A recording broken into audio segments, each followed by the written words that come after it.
चक्षुरुन्मिलितं येन तस्मै श्रीगुरवे नमः। Dhruve गौरचन्द्राय राधिकाय तदाय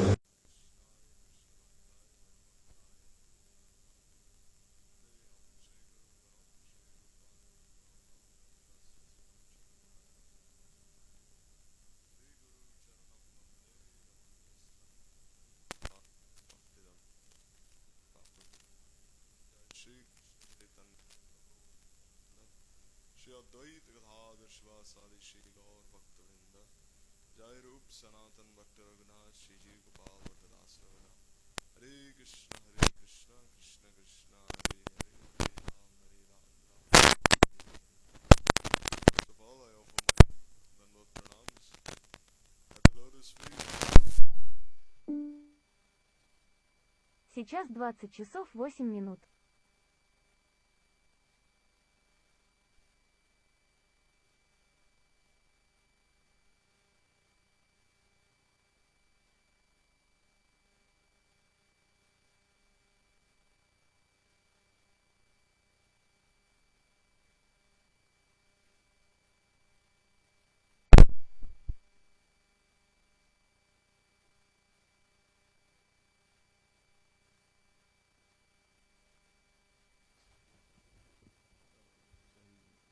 Come today for class. So anyhow, since he started speaking on Ragvartma Chandrika, I thought we'll just discuss these conversations that Gurudev had with the ISKCON leaders on this very book, Ragvartma Chandrika. So the conversations he had, they were compiled into a very nice book, which is called The Hidden Path of Devotion. So this book is like a complementary, is like a supplement to Srila Vishwanath Chakravarti Thakur's book. In this book, Gurudev is explaining the contents of Ragvartma Chandrika with ISKCON leaders. So we'll just begin from this foreword. So in the early 1990s, Srila Gurudev gave hundreds of darshans for several of Srila Prabhupada's senior disciples. So as we know, Prabhupada's senior disciples, they saw Gurudev as their Siksha Guru. And Swami Maharaj had actually given the order, Prabhupada had given the order to Srila Narayan Goswami Maharaj that you give Siksha to all his disciples.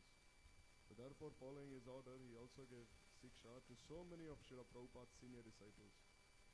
So during those few years, they requested him, which is Srila Gurudev, discuss some of the Gaudiya Vaishnava literatures, such as Jaiva Dharma, the 10th canto Srimad Bhagavatam, and especially the chapters called Raslila, Venugeet, Brahmargeet, Gopigeet.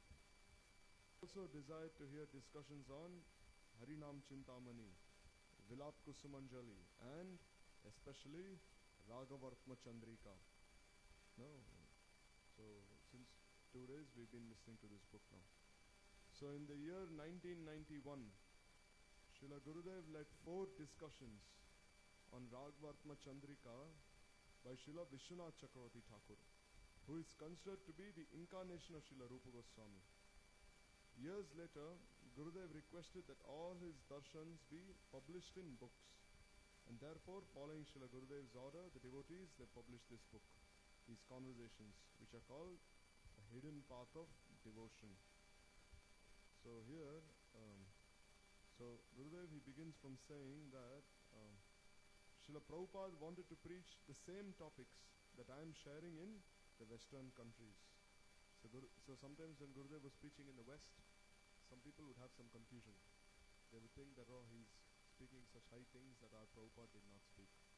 So therefore they had some doubts, some misconceptions and anything of that sort. So therefore Gurudev is saying, your Srila Prabhupada, he wanted to preach the same thing that I am sharing in the Western countries.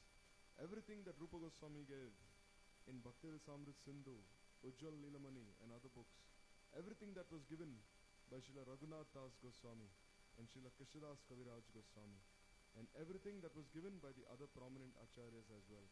He wanted to expand on all these topics, but it was not appropriate at that time. He had only 12 years. So Prabhupada saw that in 12 years he could not give everything that he wanted to. Therefore he stored everything in his books, in Chaitanya Charitamrita and everything. But still, what is there in the books you cannot understand on your own. You need someone to explain what is there in the book. No. The book is under lock and key. So who has the key to unlock these books? That a pure sadhu has, pure devotee has. So when you take shelter of such a pure devotee, then he will unlock the contents of that book. And he will explain everything that is there in the book. So therefore here it says, Anarpita charin chirat karuna avatirna kalau samarpaito munnatojjala rasam sabhakti shriyam hari purata sundara dyuti.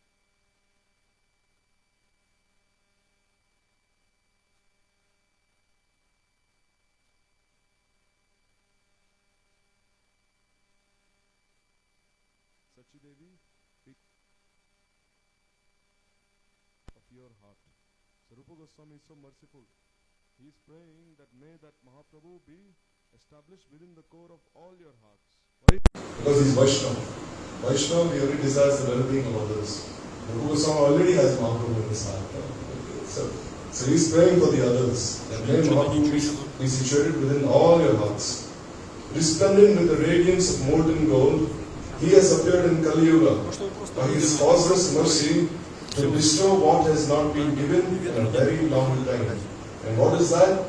Manjari Bhav, the service of Srimati Radhika as a confidential maidservant.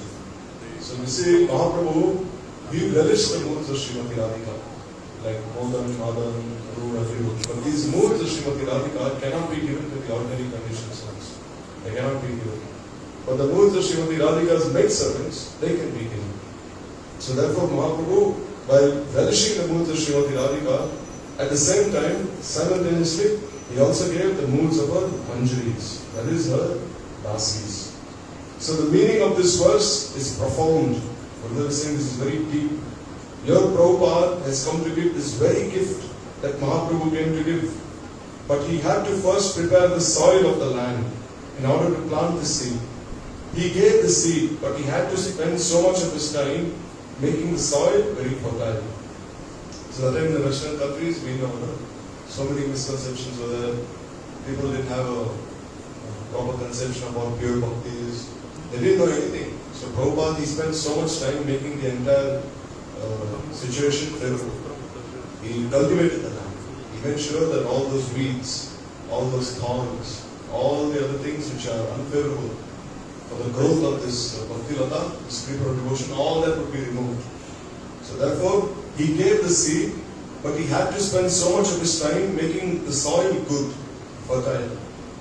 He taught that if in this world there is Mayavad, this philosophy, then Bhakti cannot reside. But what was his ambition? Prabhupada only came to give what Mahaprabhu came to give, which has been described in this verse. What is the meaning of Unnatochala Ras? It is Gopi Bhav. It is the paramount love of the Rajagopis, and not the Sakya Bhav of Dwaraka. Chaitanya Mahaprabhu and Swami Prabhupada have not come to give this type of Unnatochala Ras. Means they have not come to give the love that the queens of Dwaraka have for Krishna. This was already given before by Ramanujacharya, Madhvacharya, Nimbaranda, Vishnu Swami. All these things were already given. But what was the speciality of Sri Chaitanya Mahaprabhu's gift? The speciality of his gift is, he especially came to give this Unnatochala Ras. Means this Manjari Bhav. So Mahaprabhu and Swami Prabhupada, they have both come to give Unnatochala Rasam Sabhakti Shriyam. Sa means Radhika. Bhakti here refers to Radhika's praying, and Shriyam refers to Radhika's service. So Bhaktivedanta Swami Maharaj was really a sadhu. He preached throughout the entire world, and he sent me to do the same. At the time of his departure, he requested that I sit next to him. When I approached him, he took my hands into his, and he began to weep with love. He requested me to help his devotees. He told me that he had collected so many devotees, more than 10,000, but he had no time to train them. So therefore here, Prabhupada requested Srila Gurudev, that please help my devotees, please train them. So therefore we see here that in the early 90s, when so many disciples of Prabhupada came to Gurudev, seeking his shelter, then Gurudev, he gave his shelter to them. He trained all of them on this Gaudiya Vaishnava Siddhanta. So here. So then, here the question answers they begin.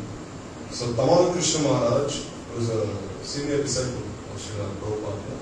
He was one of the first ones to come and approach Srila Gurudev. So Tamal Krishna Maharaj, he's actually left this world. He departed in 2001, I think, 2002. So this was like 10 years before. So he's asking Srila Gurudev, saying, Maharaj, you said that today you will speak on Raghavatma Chandrika. You said you would give a summary. So he's saying, Maharaj, you said you will speak the essence of the book. So Gurudev is saying, before beginning this Raghavatma Chandrika, I first pray to my Gurudev, Srimad Bhakti Pragyam Keshav Goswami Maharaj, to Srila Swami Maharaj, and then to Srila Rupa Goswami, and then to Raghunath Das Goswami, and then to the author, Srila Vishwanath Chakravarti Thakur. We earnestly beg their mercy, and especially the mercy of Srila Vishwanath Chakravarti Thakur. So this is how you read a book. Now, before you get any book, Gurudev says you take the book, you touch it to your head, and you pray to the author of the book. Dad, please help me in reading this book. Or else on our own, by our own intelligence and scholarship, we cannot understand much. But by praying to the author, by praying that we follow in his footsteps, then we can hope to understand something of what is being given in the book. So in this Raghavatma Chandrika, Srila Vishwanath Chakravarti Thakur tells us what he has realized about Sri Radha and Krishna's Anurag, which is their ever-fresh sentiment of intense love for each other. Anurag is the stage of prem, which comes just before Mahabhav. There is prem, sneha, man, pranay, rag, and anurag. So after sharing with us that he has realized all this only by the grace of Mahaprabhu and Rupa Goswami, he says, so Vishwanath Chakravarti Thakur, he is saying, I am writing something for those persons, those very lucky persons who have greed for this rag, but cannot find a path to achieve it. So see here, Vishwanath Chakravarti Thakur is saying anyone who has even the slightest greed. So here there is no consideration of qualification. You are qualified or not. Only if you have that greed, that is the qualification. If one thinks, oh, I have so many anarthas, I have lust, anger, greed, envy, so many things. But still, if he has that slight particle of greed, then that greed in and itself is that very qualification to achieve that.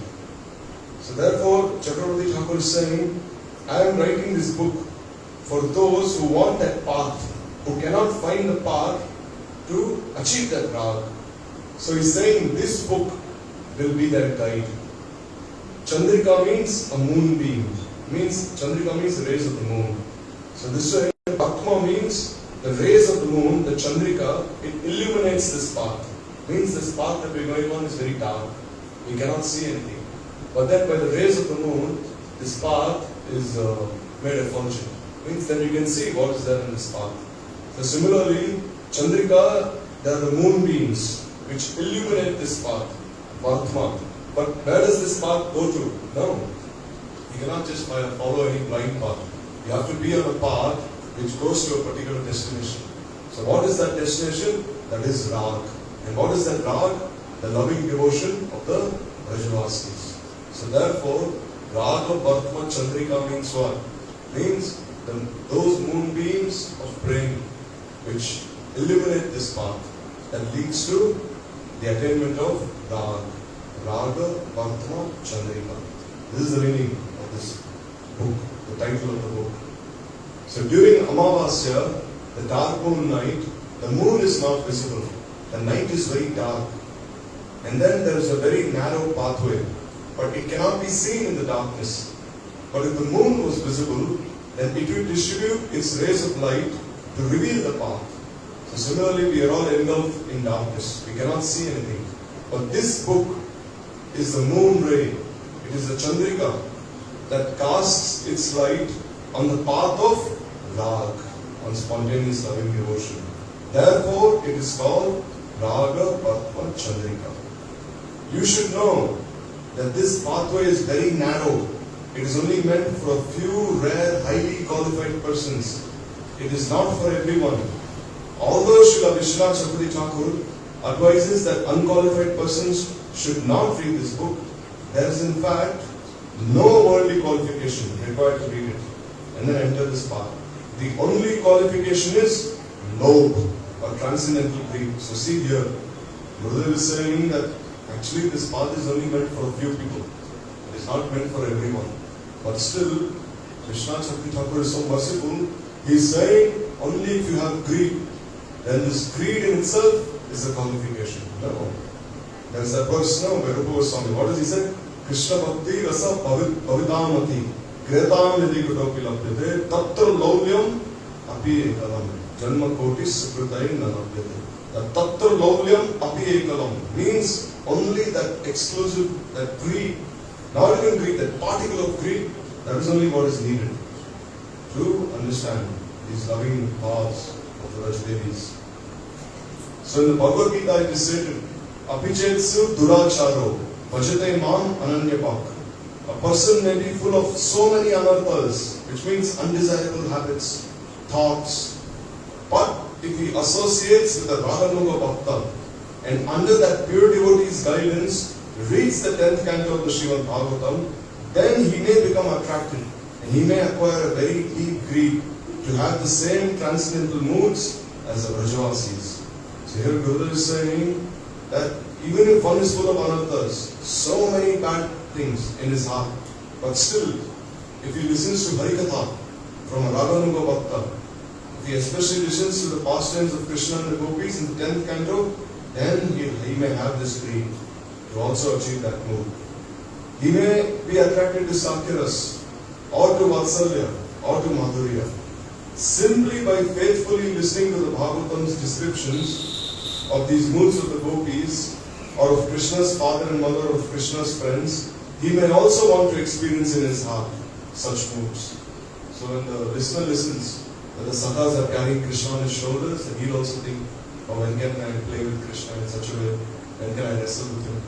When can I take the food in my mouth and put it in Krishna's mouth? When can I give him my own remnants?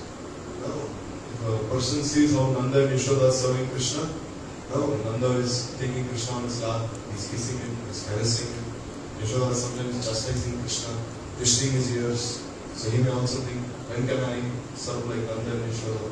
Sometimes he's seeing all the gopis, how they're serving Krishna, how Krishna is serving the gopis, how Krishna is telling the gopis that your love for me is like unimaginable. I can never repay you. So instead he may have this greed.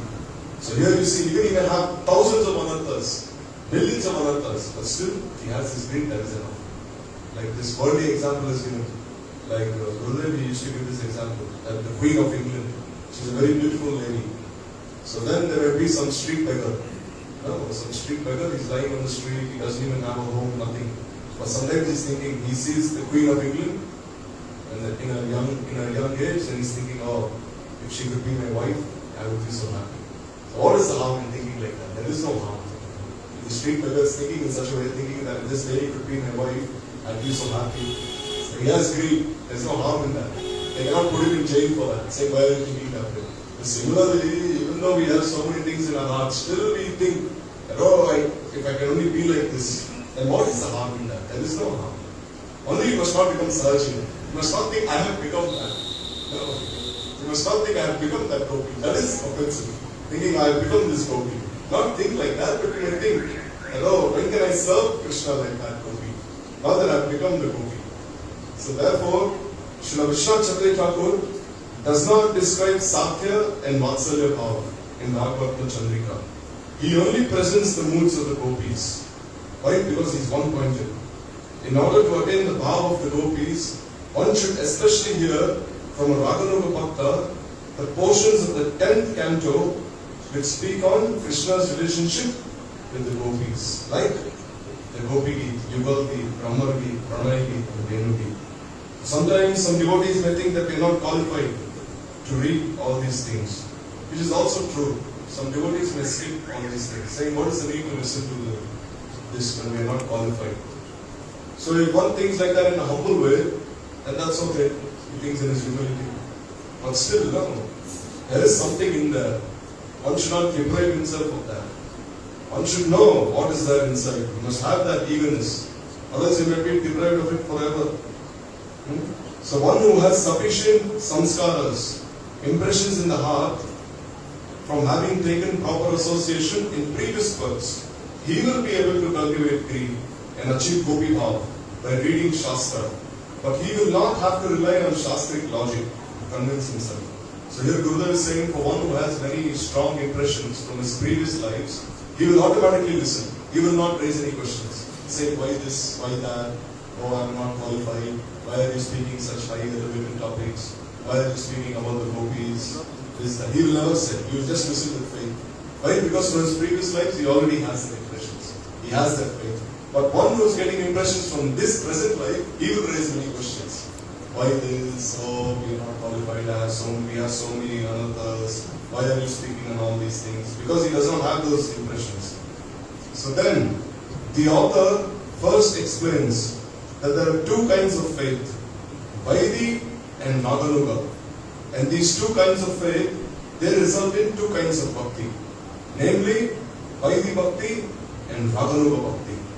So both types of Shraddha are achieved through the association of qualified Vaishnavas. So you see, even faith is only achieved by associating with the Vaishnavas. It is not had by any other means, only by associating with the Vaishnavas. Some may say that I have this faith by reading books. No, but who has given you that book? No. Only some devotee has given that book to you. No. That devotee, he is working under the guidance of another devotee. That devotee is under the guidance of another devotee. So ultimately, you have received this book from a Vaishnava. So here, Panchatattva ki jai. So Vaidhi Bhakti is impelled by fear.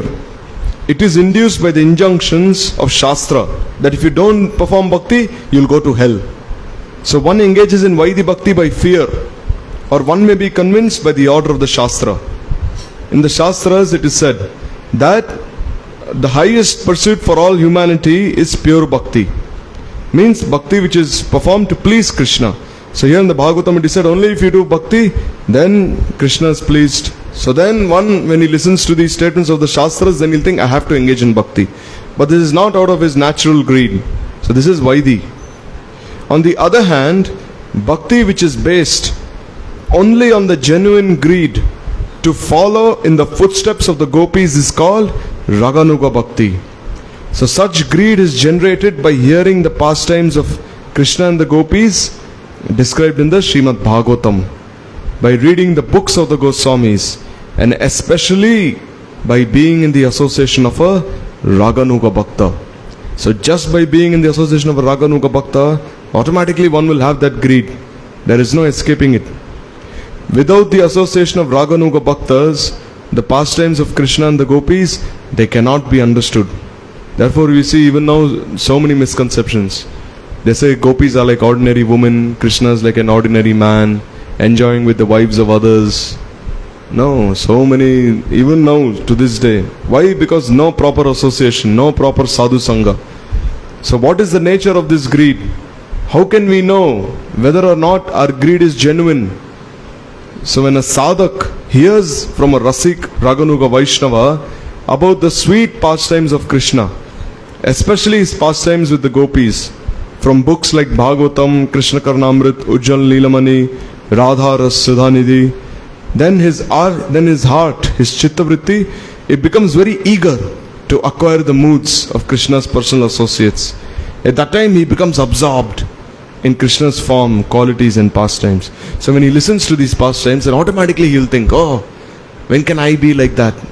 When can I also serve Krishna like that? So in this context, Chittavritti refers to the mind or the heart.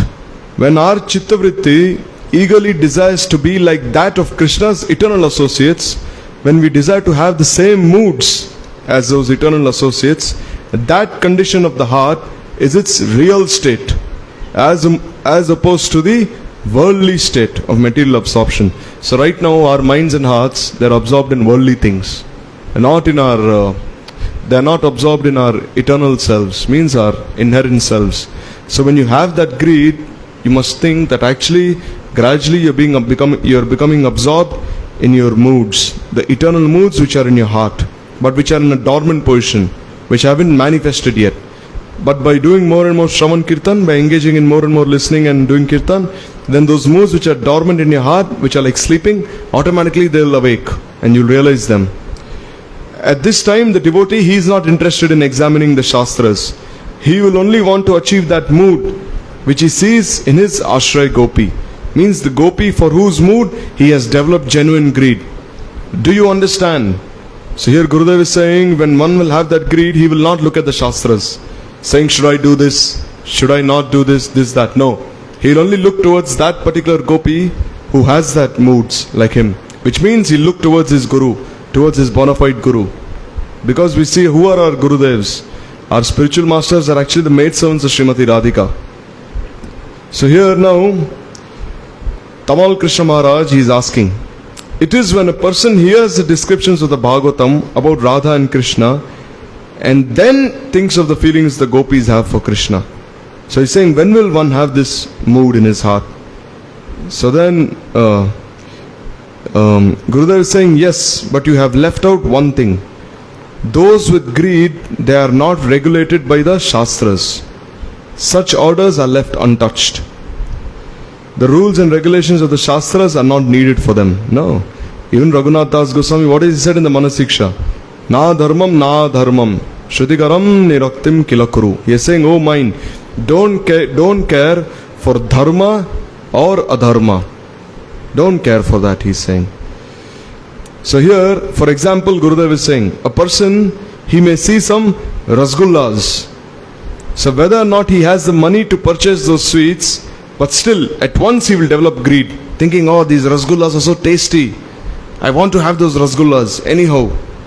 Similarly, in whatever stage a person may find himself, if he sincerely thinks, oh, the mood of the gopis is very tasteful and very good, I must somehow have those moods, then such greed has no bindings or no consideration of Shastric restrictions.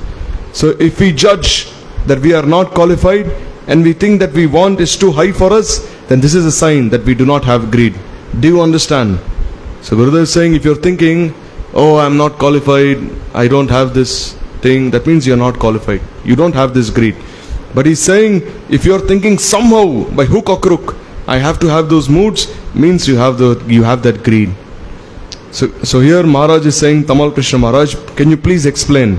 So Gurudev is saying, if I desire a rasgulla, but I think I have no money in my pocket to purchase the rasgulla, so I cannot have it. It means you have no real greed. But a person with greed, he thinks, somehow or other, by hook or by crook, I must have that rasgulla, he's saying. So a person, he sees some person eating rasgullas, he thinks, I must have it. So similarly, when one listens to these pastimes of Krishna and the gopis, he thinks, I must have those same moods as the gopis have. Such a person, he does not think about his qualification or disqualification. He does not consider whether or not he is able to have this bhakti. He only thinks, I must have it. You see here, see his determination. This devotee who has this greed, he thinks, I must have it, he's saying. This is real greed. See, this gives us so much hope. No, this gives us so much hope that even though we have so many anarthas, so many bad habits, so many bad things in our hearts, somehow if we cultivate this greed, then we can also have this Raganuga Bhakti. So do you understand? Gurudev is saying, his desire must be overpowered by the form, qualities and pastimes of Krishna. It means he has real greed. A sadhak possessing such greed, he thinks, I have heard from the Rasik Vaishnavas how Lalita, how Vishakha, how Chitra, how Rupamanjari and how the others serve Krishna, and I want to serve like them. He does not stop to judge whether he is qualified to achieve that bhav or identical mood, but he does not wait for any logical argument to convince him. So he doesn't wait for anyone to convince him from the Shastras, saying, oh, you must do this, you must do that. No.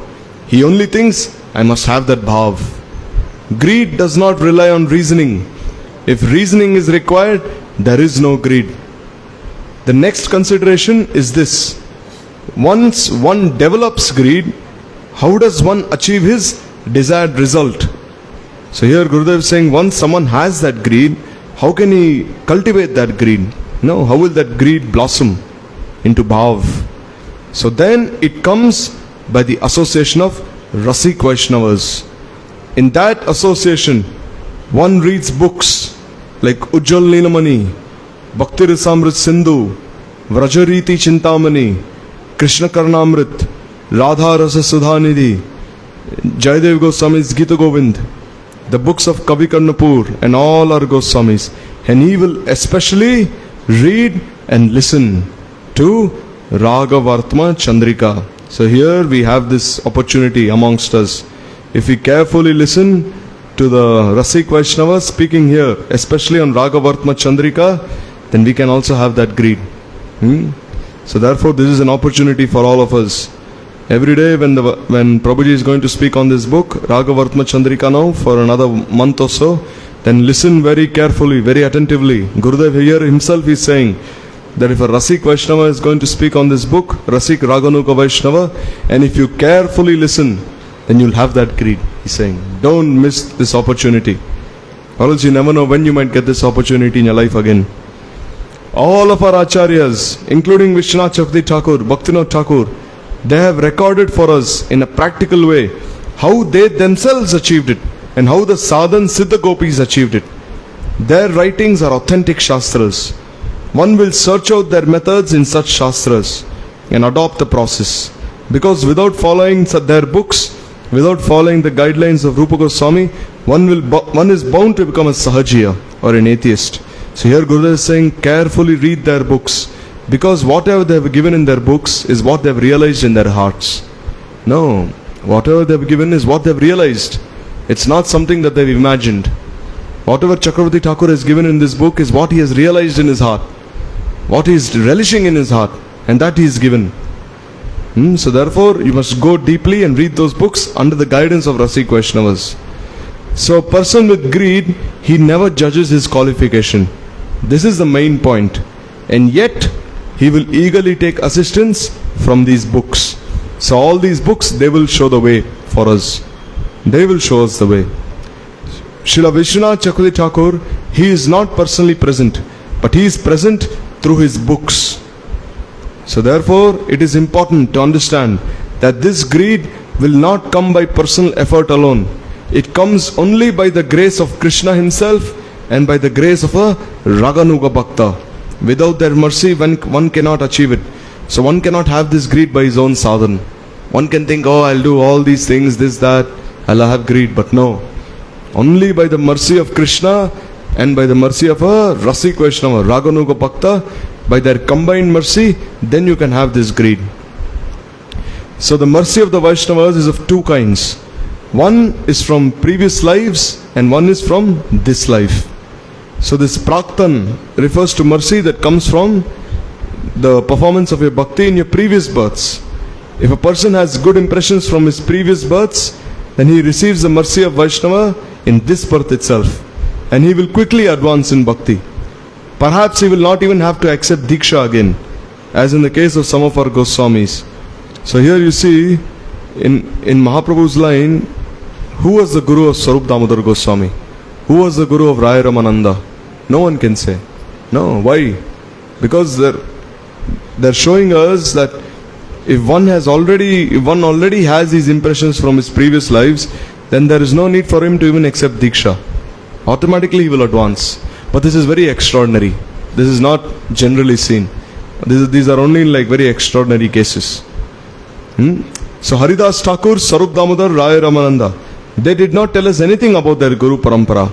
They received the association of Sri Chaitanya Mahaprabhu and they achieved their desired goal. This is an example of mercy due to impressions accrued, collected in previous lives. So here Gurudev is saying, I will explain what sanskars, what these impressions are. Try to listen carefully. If one has no previous birth sanskars, but has somehow obtained greed by the causeless mercy of a qualified Guru, a Vaishnava, this is called Adhunik Kripa. Such a person receives Diksha from a Raganuga Vaishnava Guru. So here Gurudev is saying, one, he may not have these impressions from his previous life, but he may have impressions in this life. In this life, anyhow, he listens to this Harikatha and he has this greed. So what does he do? He approaches a bona fide guru, a Sadguru, and he receives Diksha from him in this life. So such a person, he receives Diksha from a Raganuga Vaishnav Guru. Or if he has received Diksha before developing greed, then he accepts a Raganuga Vaishnav as a Siksha Guru. So in this way, he will serve both his Diksha Guru and Siksha Guru with equal devotion. And in some cases, he may even serve the Siksha Guru more closely than even his Diksha Guru. Because we see that the relationship with the Diksha Guru is very formal. But the relationship with the Siksha Guru is a little informal. Like we see Shyamananda Prabhu, Raghunath Das Goswami, Kaviraj Goswami, they especially had so much love and affection for their Siksha Gurus. Raghunath Das Goswami received Diksha from Yadunandana Acharya. But then Mahaprabhu placed him in the hands of Sarup Damodar. Later, when Raghunath Das went to Vrindavan, he had the association of Sanatan Goswami and also of Rupa Goswami. Ultimately, he prayed to Rupa Goswami for the fulfillment of all his desires, as described in Vilap Kusumanjali. Kaviraj Goswami has prayed to who? At the end of every chapter, he has prayed to Rupa and Raghunath Das Goswami. Why does Raghunath Das Goswami pray to Srila Rupa Goswami? Sarup Damodar is Lalita Devi, and therefore he is higher than Rupa Goswami, he is Rupa Manjari. So here Gurudev is asking this question, that Raghunath Das Goswami, his relationship with Rupa Goswami is more intimate, is more personal. But why is he thinking in such a way? Mahaprabhu, he placed him in the hands of Sarup Damodar, who is Lalita Devi herself. So Lalita Devi is actually more senior than Rupa Manjari. Lalita Devi is a Sakhi of Srimati Radhika. So then why? Why is he praying to Rupa Goswami then in a more personal way, intimate way? Why? Because Rupa Goswami, who is he? He is Rupa Manjari. And Rupa Manjari does not want to be a Naika. She doesn't want to be a beloved of Krishna like Lalita and Vishaka. No. Like we see when Radha and Krishna together in the Kunjas performing their pastimes, Lalita and Vishaka, they will not enter. But the Manjaris can enter. The maidservants of Radharani, they'll freely enter. And they can even serve Radha and Krishna there. But Lalita and Vishaka, they will not enter. They will ask for the permission from the Manjaris. They will say, can we please go inside? And then the Manjaris will look inside, they'll say, yes, you can go. And then they'll go. So see how exalted the Manjaris of Srimati Radhika are. And we can have all these things in our life. This is not something which is beyond us.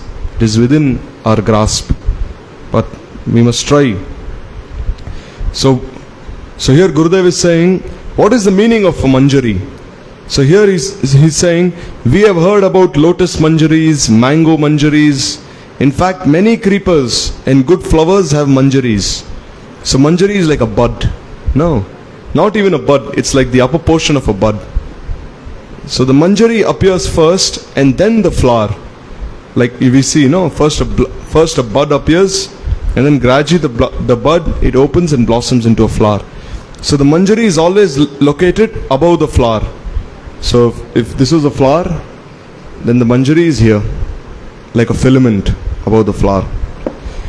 So here, when a bee comes to sit on the flower and when it drinks its honey, the Manjaris tremble, becoming overjoyed. So when a bee comes, comes here and it starts drinking honey from the flower, then even the Manjari on top of the flower, when the flower is shaking in ecstasy, then even this Manjari also is shaking in ecstasy. So similarly, when Krishna comes to Srimati Radhika, when she glances at him, and when when Radha and Krishna engage in loving pastimes, then although the bee does not sit on the Manjari, but still the Manjari trembles, feeling as though the bee is sitting on her. So here you see, when a bee takes honey from a flower, it does not sit on the Manjari. It sits on the flower, not on the Manjari. But still, the happiness that the flower is feeling and the happiness that the Manjari is feeling, whose happiness is greater? Actually, the happiness of the Manjari is greater. Although the bee is not directly sitting on the Manjari, but still the happiness it feels by having come into contact with the bee is much more greater than the flower itself. So here, Whatever the flower experiences, the manjari also experiences. So who is the flower? Who? Who is the flower? Oh, Srimati Radhika is the flower. No, and the manjaris are her maid servants. And who is the bee? Krishna is the bee. So, there is no need for even the bee to go to the manjari. She automatically feels everything felt by the flower. If the bee kisses the flower, then seeing this, the manjari feels, the bee has kissed me. So see Gurudev how he is opening his heart here. No. Has any Acharya spoken like this? No Acharya has spoken like this before. See how he is opening his heart. And when all these things were published into books, they asked Gurudev, should we give this thing to the public? Such intimate pastimes. Some devotees are complaining this is too high for book distribution, for giving to other people. Then they asked Gurudev. Then when they told Gurudev this, his face became very red. He said, these books I have given for everyone, he said. All for all, he said. He said, those who have greed, they will read. Those who have qualification, they will read. And those who are not so fortunate, they will not read, he said. So here you see, he's opened his heart, he's given everything. In fact, the manjari tastes something special that even the flower does not taste. In the sense that the flower does not tremble as the manjari does. So here Gurudev is saying, when the bee is relishing the honey from this flower, the happiness that the manjari is tasting or experiencing, even the flower does not experience. Similarly, the maidservants of Srimati Radhika experience a pleasure in being her maidservant which she herself does not experience. And that pleasure is called Bhav Ullas Rati. So see here, Gurudev is saying that when Radha and Krishna meet, the happiness that the manjaris experience is much more greater than the happiness that Srimati Radhika herself is experiencing. Is much more greater than the happiness that Krishna himself is experiencing. Therefore, there is no need for the manjaris to directly meet Krishna. There is no need for them. No. Sometimes Krishna, he wants to meet the manjaris, but the manjaris say, oh, we don't want to meet you. We are only under the control of Radharani. We don't know who you are also. So here Raghunath Das Goswami, he wants to be a manjari. He does not want to be a flower. In other words, he does not want Sakhi Bhav, the mood of Srimati Radhika's friends, like Lalita and Vishaka. But you see, Lalita and Vishaka, they have direct relationships with Krishna. No, sometimes when Radharani is in Man, Lalita will even chastise Radharani, saying, why are you in Man? Krishna is so soft and you are still in Man. Give up your Man. Or else Krishna will go to Chandravali, he'll go to other gopis. Don't do this. She chastises Radharani. Sometimes Vishaka, she takes the side of Krishna. She says, oh, Radharani is very cruel-hearted, Krishna. You are trying so much to please her, but still she is not being pleased. So sometimes she even takes the side of Krishna. But the manjaris are solely on the side of Radharani. They are not even on the side of Krishna. So therefore, Raghunath Das Goswami is praying, when can I be like the manjaris? Not like Lalita and Vishaka. Because you see, Radharani, in front of Lalita and Vishaka, she will not open her heart completely. She has some shyness in front of them. But in the presence of her manjaris, she will completely open her heart. Means like she'll say anything to them. Because the manjaris are completely one in heart with her. This is called Tadatma Bhav. Tadatma Bhav means their hearts are completely one with hers. So herein lies the speciality of the manjaris. In our sampradaya, no one wants to be Radharani's Sakhi. They only want to be her Kinkari. Kinkari means what? Kim Karomyaham. Means what can I do? What can I do? So the manjaris are always ready to perform service. Oh, what service should I do? What service should I do? So Gurudev is saying, are you understanding what I am saying? Are you understanding my words? Do you know the meaning of the word Kinkari? Kinkari means a maid servant. There is no equivalent word in English. It is such a beautiful Sanskrit word, which means something which is very soft, very fragrant, and very sweet. So Gurudev is saying we cannot learn these topics simply by reading books. Only by reading books we will not be able to learn.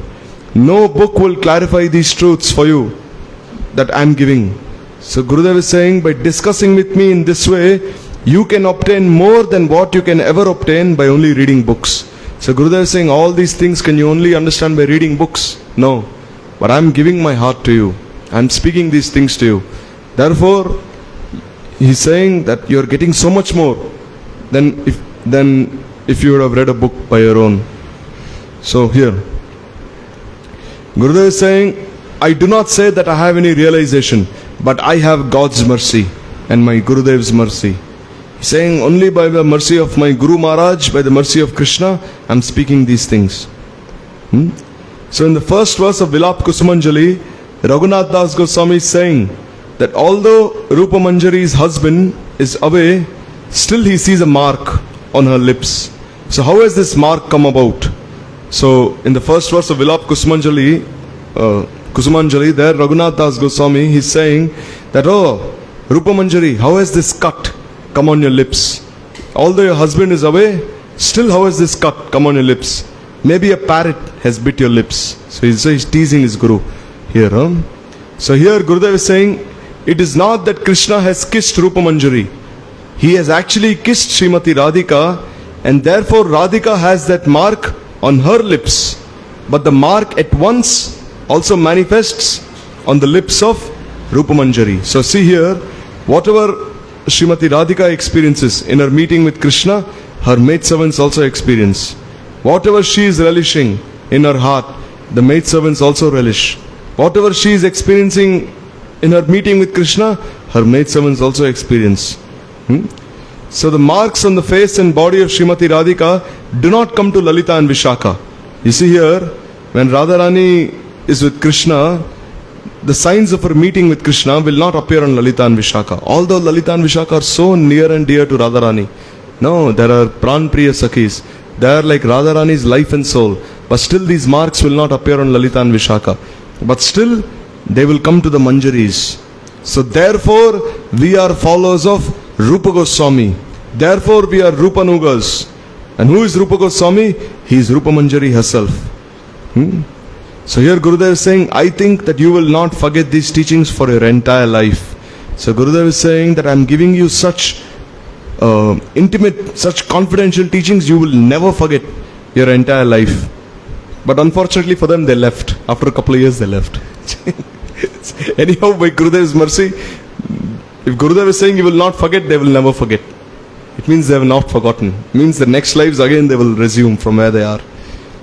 A person may have taken only formal Diksha, thinking, oh, so many have taken Diksha, I will also take Diksha. He has received a sacred thread, he has received neck beads, and so on. But he has not been given instructions on the internal mood of Diksha.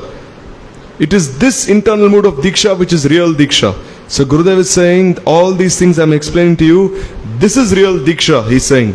Not that you just receive some mantras and you receive Kantimala, you sit in front of a yagya, you like offer swaha swaha and your Diksha is finished. No. He is saying these moods, they constitute real Diksha, he is saying. So Diksha comes gradually, not in a moment. Not that one receives initiation, immediately becomes perfect. No. Gradually, over many years, even over many lifetimes, this process of Diksha takes place. It's perfected.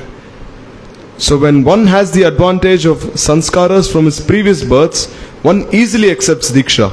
And the process is very quickly accomplished. But one without previous samskaras, the process is very slow. So one who has impressions from his previous lives, immediately he'll start advancing. But for one who has impressions from this life and not from his previous life, then slowly he'll advance. So that disciple should also be qualified. If the disciple does not have sufficient sanskaras and he does not have greed, he will not be able to properly receive these truths from his Diksha Guru. So even if the Diksha Guru is bona fide, but still the disciple, he does not have this greed in his heart, then he will not receive all these teachings. So therefore, if he is sincere, then over the period of time, then he may have this greed. Greed is bound to come, Gurudev is saying. Gurudev is saying if a disciple is sincere, greed is bound to come. That disciple, he will not change his Gurudev, but he will accept a Siksha Guru. Sometimes the disciple will give more preference to Siksha Guru, and sometimes to both, Siksha and Diksha. And then he will gradually listen to all these topics.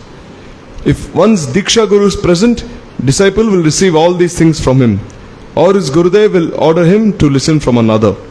No, like sometimes some Vaishnavas were sent to Jiva Goswami, some were sent to the others.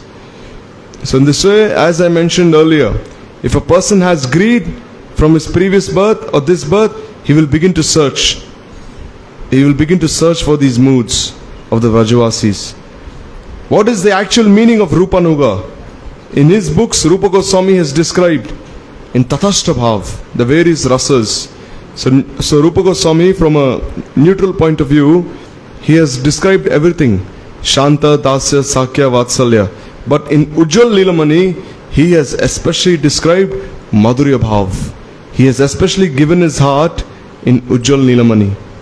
So all Rupanugas are Raganugas, but not all Raganugas are Rupanugas, which means all Rupanugas, they are Vrajavasis. But you cannot say all the Vrajavasis are Rupanugas. No, you cannot say Nanda and Yashoda are Rupanuga. You cannot say Sridham, Sudam, Subal, they are Rupanuga. No, who are Rupanugas? Those who especially follow Rupmanjari, who are especially under her guidance, they are Rupanugas.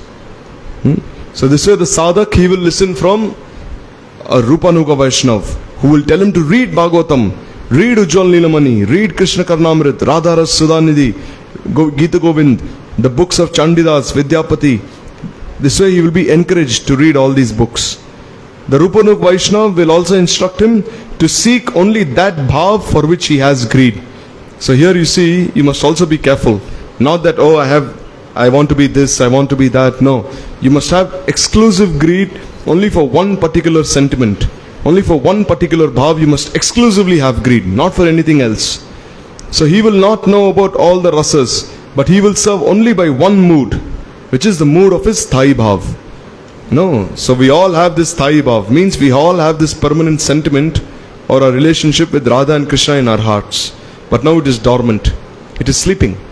So by engaging in Shravan Kirtan more and more, gradually, this Thai bhav, this sentiment will awaken within our hearts. One's Thai bhav will manifest only when prem is reached, but greed for that Thai bhav awakens before that. So here you see, your Sthai Bhav means your mood will manifest when prem is had. But still, greed can also come before you realize your Sthai Bhav. Even before you realize who you are, greed can come. Genuine greed, which does not change in this or any future life, is called Gada Sanskar, means very condensed. If one has real greed, as Srila Rupa Goswami has, one's greed for a particular Sthai Bhav will never change in any birth. So if you really have greed, you will think, life after life, I only want to be like this. You will never change that bhav. Sanak, Sanandan, Sanatan, Sanat Kumar, they have their Sthai Bhav in Shantaras. Yet they can narrate the entire Bhagavatam. So here you see, they may be situated in different rasas and they may speak the same topic. But still, those who are especially in the line of Rupa Goswami, when they speak on these topics, they become completely absorbed in that. Well, when the others describe these topics, they speak from a neutral point of view. So they know about all the rasas, the four Kumaras, but they don't have direct experience. So then Tamal Krishna Maharaj is asking, what about Sukadeva Goswami? So Gurudev is saying, Sukadeva Goswami, he has some direct experience because he is the parrot of Srimati Radhika. He therefore possesses the Sthai Bhav of Braj. As Srimati Radhika's parrot, he sits on the branches of tamal trees, kadamba trees. He watches the confidential pastimes of Radha and Krishna. He becomes very, very pleased. Yet, he cannot serve like Rupa Manjari. So you see, even Sukadeva Goswami, he's sitting on the branches and he's looking at all the pastimes of Radha and Krishna. But he cannot serve like Rupa Manjari. And here Gurudev is saying, actually Sukadeva Goswami is also in Shanta Bhav. But because he is in Braj, he does not actually possess Shanta Bhav. When Radha and Krishna are sleeping, Sukadeva Goswami in the form of a parrot, he says so many things to awaken them. So this is not actually Shanta Bhav, but it is considered to be like Shanta Bhav. So here, even the cows of Braj, they have Vatsalya Bhav. So surely Sukadeva Goswami, he is not of Shantaras. So here, how to search out this greed? Gurudev is saying, how can we have this greed? So Vishwanath Chakravarti Thakur, he gives the example of a man who is greedy to drink milk. Seeing some milk, he wants to taste it. So what does he do? He may ask someone, where did you get this milk from? So then this person says, I milked a cow. So then this person says, where can I get a cow? So then he goes to one market, and then he looks for a cow. And then he makes sure that the cow has a calf. Because only a cow which has a calf can give milk. So then what does he do? He will take the cow and the calf to his home. And then he will apply water and ghee to the udder of the cow, and then he will bring the calf to drink. And after the calf has drunk the milk, then he will milk the cow. And then he will drink this milk. And then what does he do? Sometimes he adds sugar, sometimes he adds rose water, camphor, and then he drinks this milk. Similarly, although a sadhak with genuine greed does not require the reasoning of shastras to convince him to perform bhakti, still he carefully studies those shastras that will give him entrance into the process. So here Gurudev is saying, although he does not need to read those shastras, for one who has the genuine greed, still he will read those particular shastras which nourish that greed of his. He will read only those shastras which nourish that greed. So therefore Vishwanath Chakravarti Thakur is saying that when a person has actual greed, he follows the procedures of Vaidhi Bhakti. However, his Bhakti is not Vaidhi, it is Raganuga. He engages in the 9 processes of Bhakti like Shravan, Kirtan, Smaran. But from the very beginning, he will do all these in which mood? That ultimately he can have Raganuga Bhakti. So you see, the objective is Raganuga, but still he is following these limbs of Vaidhi. So you cannot say that he is following Vaidhi Bhakti. So here, there's a big class here. So anyhow, just read for another 5 more minutes. We'll finish this small part. So here, what is the meaning of Vishramba Bhav? Tamal Krishna Maharaj is saying. So Vishramba Bhav means giving up all fear. Fear caused by the sense of awe and reverence. The disciple, he serves his Guru as a bosom friend. He does not think I am very low and my Guru is very high. Rather he feels he is mine, I am his. A young son who seeing his father, what does he do? He sits on his father's lap. He does not care to sit on the ground. He at once jumps up and sits on his father's lap. He then pats his father's shoulder. He strokes his father's face. He touches his father on his arm. And then he serves his father with great love. Similarly, a person who has genuine greed, he will, what does he do? A young son serves his father with so much love. But this person, with even greater love, he'll serve his Guru. Because why? He has received all these moods from his Guru. Therefore, he'll serve his Guru with so much intimacy. Guru Charanashray means taking shelter of a self-realized Guru. Then there is Diksha. So in this way, the Raganuga Bhakta also follows this procedure. He accepts a bona fide Guru, he takes Diksha from him, he takes Siksha from him. But what is the difference between him and a Vaidhi Bhakta? A Vaidhi Bhakta, what does he do? He will pray to his Gurudev with folded palms. Oh Gurudev, please give me an order. What should I do? Give me some service. Then when he receives an order, he will perform the service. But a person who has genuine greed, how will he serve? He will serve with no fear.